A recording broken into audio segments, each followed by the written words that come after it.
Good morning. The 7,638 meeting of the Security Council is called to order.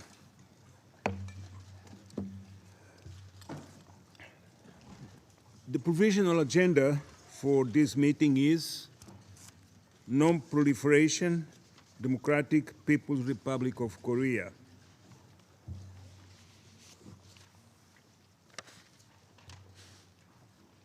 The agenda is adopted.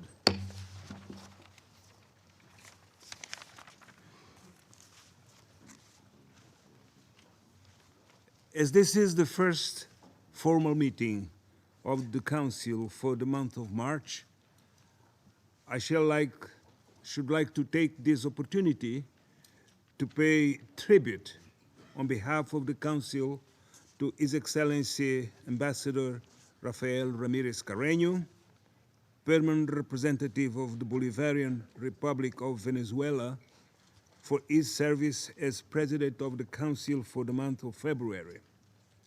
I'm sure I speak for all members of the Council in expressing deep appreciation to Ambassador Ramirez Carreño and his delegation for the great diplomatic skill with which they conducted the Council's business last month.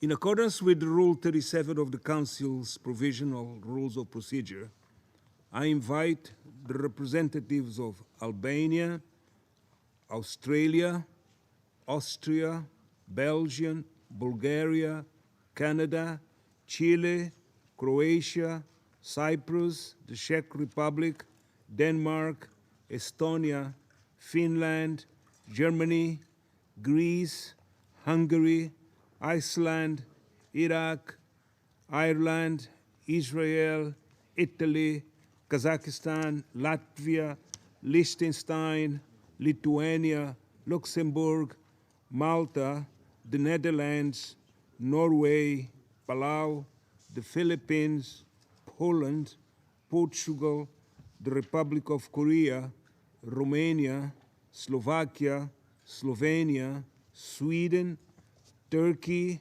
Uruguay, and Vanuatu to participate in this meeting. It is so decided.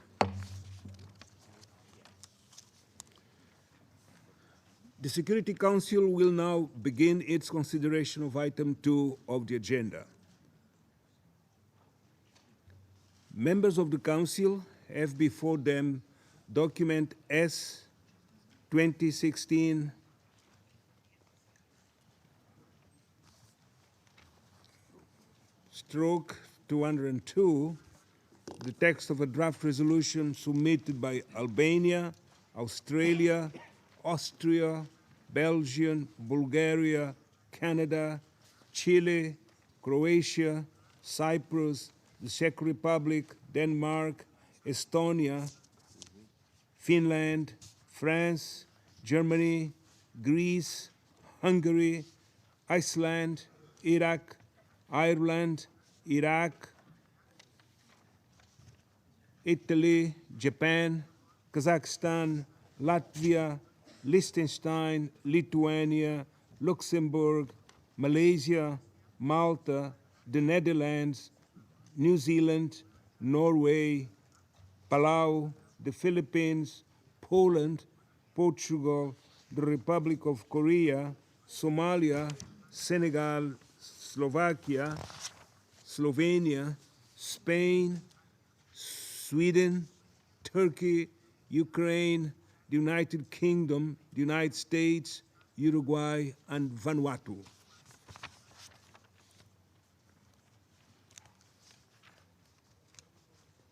The Council is ready to proceed to the vote on the draft resolution before it.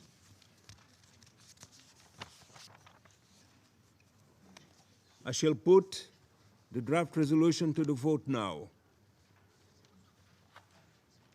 Will those in favor of the draft resolution contained in document S/2016-202 202 please raise their hands?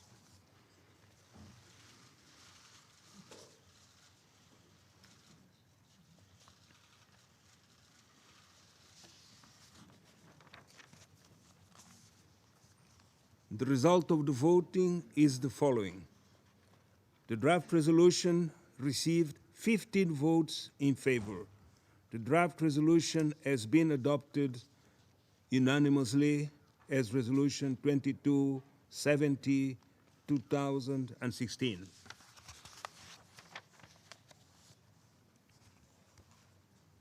I now give the floor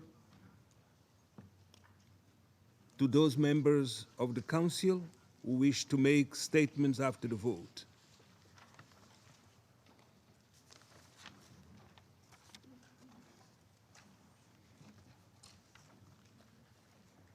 I now give the floor to the representative of the United States. You have the floor, Samantha. Thank you, Mr. President. In looking at North Korea, it can at times feel as though one is seeing two entirely different realities. One is the DPRK that is expending tremendous resources in pursuing advanced technology to build an intercontinental ballistic missile capable of carrying out a nuclear strike a continent away. The other is the DPRK in which, according to a joint assessment conducted by the UN World Food Program and the North Korean government, 25% of children under the age of 5 suffer from stunted growth as a result of chronic malnutrition. One is the DPRK in which the government brags about carrying out nuclear tests prescribed by this council, like the test North Korea carried out on January 6th. The other is the DPRK in which individuals must endure the searing pain of seeing generations of their loved ones starve to death, like the North Korean defector who joined us in this council chamber just a few months ago, whose grandmother, father, and 2 brothers had all died because they could not find enough food. On the surface, it can seem as though these distinct North Korean realities have nothing to do with one another. Yet, as we all know, they have everything to do with one another. Part of the perverse reality that has no equal in this world. The chronic suffering of the people of North Korea is the direct result of the choices made by the DPRK government, a government that has consistently prioritized its nuclear weapons and ballistic missile programs over providing for the most basic needs of its own people. As the resolution that we have adopted today underscores, virtually all of the DPRK's resources are channeled into its reckless and relentless pursuit of weapons of mass destruction. The North Korean government would rather grow its nuclear weapons program than grow its own children. That is the reality that we are facing. Of course, the DPRK's obsessive pursuit of weapons of mass destruction not only causes profound suffering for the people of North Korea, but also poses an extraordinary and growing threat to peace and security in the peninsula, the region, and the world. With each nuclear test and launch using ballistic missile technology, the DPRK improves its capability to carry out a nuclear missile attack, not only in the region, but also a continent away. That means having the ability to strike most of the countries sitting on this council. Think about that. North Korea is the only country in the entire world that has conducted a nuclear test in the 21st century. In fact, it has conducted not 1 nuclear test, but 4. In 2006, 2009, 2013, and now 2016. It is also the only UN member state that routinely threatens other countries with nuclear annihilation, including multiple members of this council on different occasions. Our collective security demands that we stop North Korea from continuing along this destructive and destabilizing course. Yet we've got to be honest that while previous multilateral efforts, including the 4 previous sanctions resolutions adopted by this council, have undoubtedly made it more difficult for North Korea to advance its weapons programs, the regime continues to plow ahead, as it demonstrated the last 2 months. That is why the resolution we have just adopted is so much tougher than any prior North Korea resolution and why it goes further than any sanctions regime in 2 decades.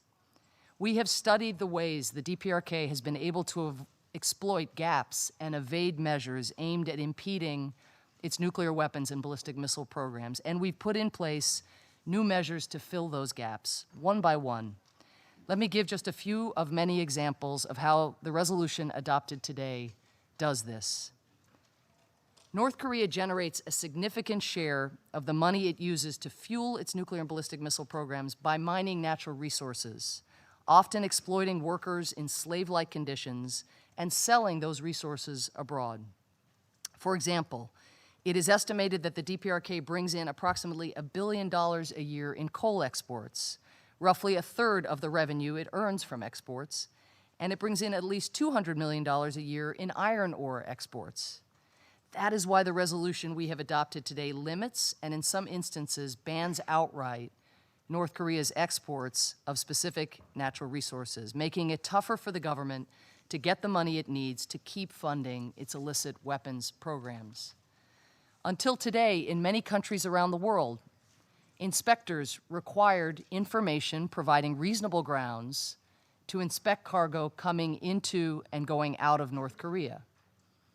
So, the DPRK and its suppliers took the ballistic missile parts, nuclear technology, and other illicit items they needed to build weapons of mass destruction, and they buried them deep in otherwise unsuspicious loads on airplanes, ships, and trucks coming into the country. The DPRK used similar tactics to hide the illegal items it was exporting, such as weapons, drugs, and counterfeit goods, which it used to generate a significant amount of additional income.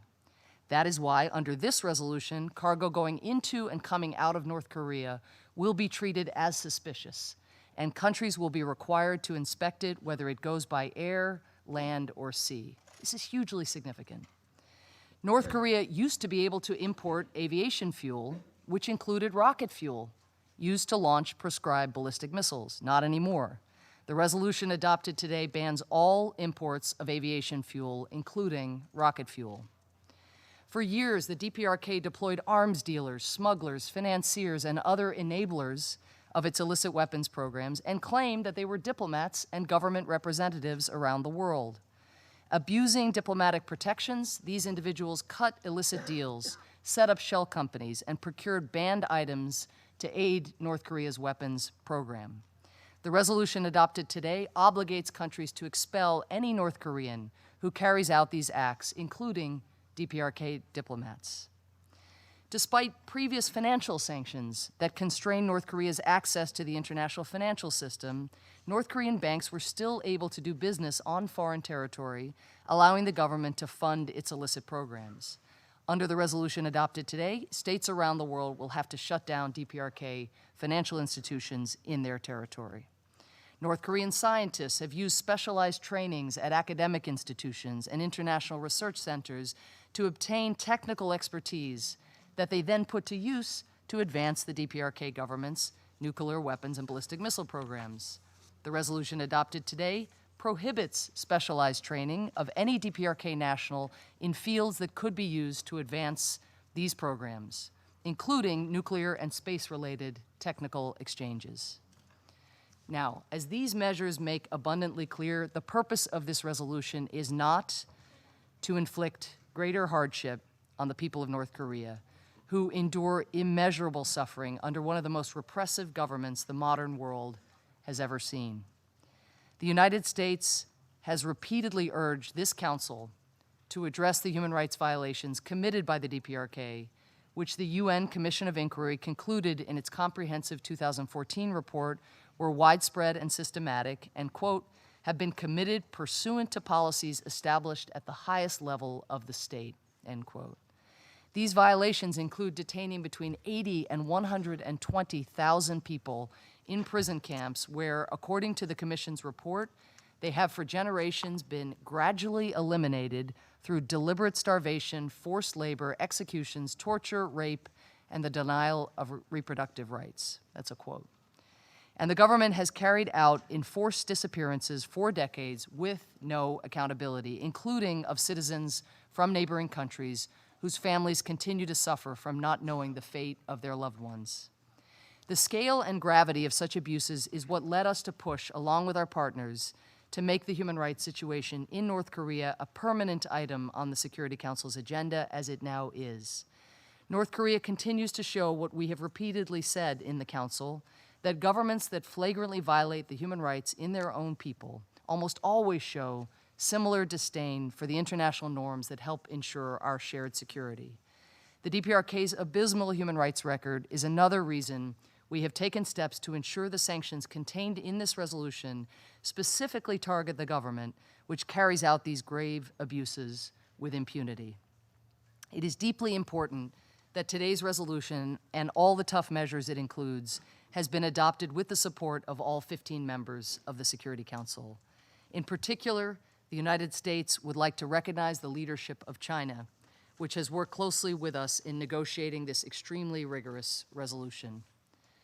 Beyond the Council, it is worth noting the unanimity among and leadership by the countries in the region, China, Japan, and the Republic of Korea, who understand so clearly the threat to our shared security posed by the DPRK's actions.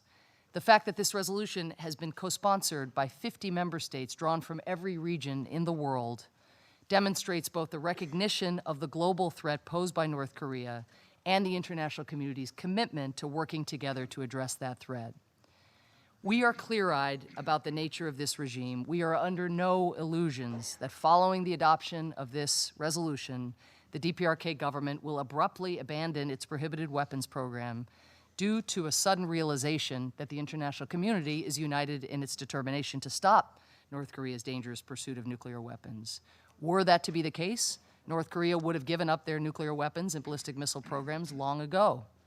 On the contrary, the North Korean government has shown that it is determined to evade every obstacle put in the way of its singular pursuit of weapons of mass destruction, no matter the consequences for its people.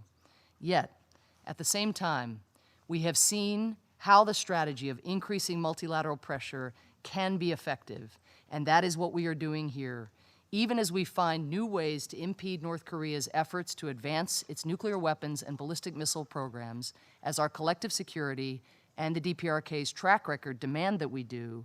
We must not lose sight of the ultimate goal of bringing North Korea back to the table for serious and credible diplomatic negotiations on denuclearization. Achieving that goal will require sustained unity on the part of this Council and an unwavering commitment by all member states to implement in full the comprehensive, robust, and unprecedented sanctions that we have put in place today. I thank you. I thank the representative